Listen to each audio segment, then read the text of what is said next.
Hey, let me ask you a question here. What the heck does this notation mean? d2y over dx2. Does that mean you find the derivative and you square the thing? No. Remember, this is the fancy notation in Leibniz notation for the second derivative. We got to first find the derivative of a tangent and then find the derivative of that derivative. Okay, so we'll start off with the first derivative. As you do, dy dx is equal to the derivative of sine is secant squared x. And since I'm having to take the derivative of this, I might rewrite it as secant x quantity squared. Okay.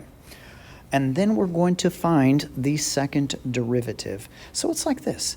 The reason why this notation is the way it is because you're taking the derivative with respect to x of derivative of y with respect to x. And then you can see here with this notation, we get d2y over dx2.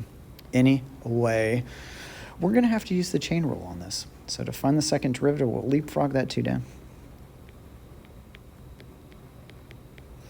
and get 2 times the secant of x to the first power. And then we need to multiply it times the derivative of the interior function here. If you'd like to, you can do this, d dx of secant x. Hey, what is the derivative of secant? I believe it's secant tangent. So I've got 2 secant. I just carried that down. And then I'm multiplying it times the derivative of secant, which again is secant tangent. And I might just go ahead and combine up these two factors of secant as 2 secant squared x tangent x. And you know what? If you wanted to, you could just keep going.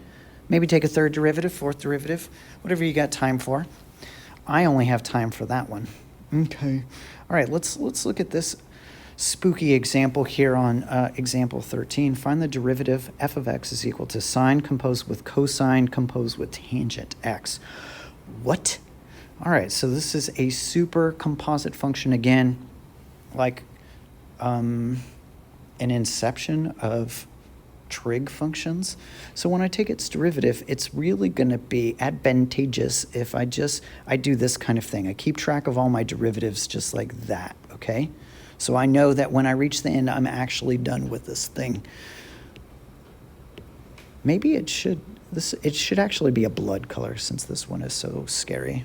Okay, so f prime of x is equal to, I take the derivative of the exterior function with respect to the interior function. That's the first part of it. So the derivative of the sine of stuff is the cosine of that same stuff. So cosine of that stuff, which is cosine composed with the tangent of x. Double close here, parentheses. Now you're going to multiply that times the derivative with respect to x of that interior thing, which is cosine of tangent. Okay. Bring that first part down.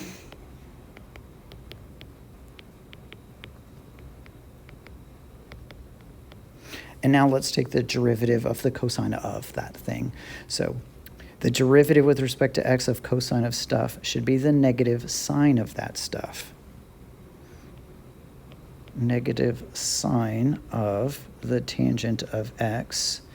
But then, hey, we have a composite function that we just took the derivative of, so we'll have to apply the chain rule. So we'll multiply it times the derivative with respect to x of that interior function, which is the tangent of x. All right, let's clean this up just a little bit as we go by taking this negative and bring it out front. Negative cosine of the tangent of x, times the sine of the tangent of x, times, and then finally, the derivative of tangent is secant squared. And that's where you stop. How do you know that that's where you stop? The reason why is because what's inside this last derivative here is not a composite function. It's just tangent. And we have a derivative rule for just tangent. And now it's finished. All right, I think we got time for maybe one more of these. Okay, just one more. Example 14, find the derivative f of x is equal to e raised to the sine x power. So we finally have exponentials thrown in here, and we're going to have to use the chain rule on it. Why? Because you got a function inside of another function. The exterior function is e. You have to first do sine x. Its output becomes the input for the e to the whatever. So we take the derivative of the exterior function. E to the stuff is still e to the stuff.